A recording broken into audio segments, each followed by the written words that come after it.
ఏడా కాశీ సోనిది ఏ గడియల్లో పుట్టావేనైనా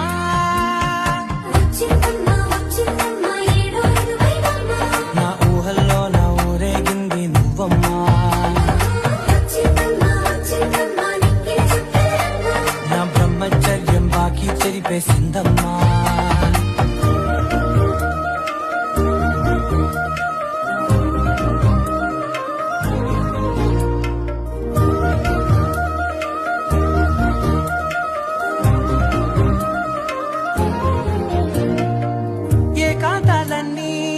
ఏకాంతం లేక ఏకరువే పెట్టాయే ఏకంగా సంతోషాలన్నీ సెలవన్నది లేక మనతోనే కొలువయ్యే మొత్తంగా స్వాగతాలు లేని ఒంట్లో ఉండలేక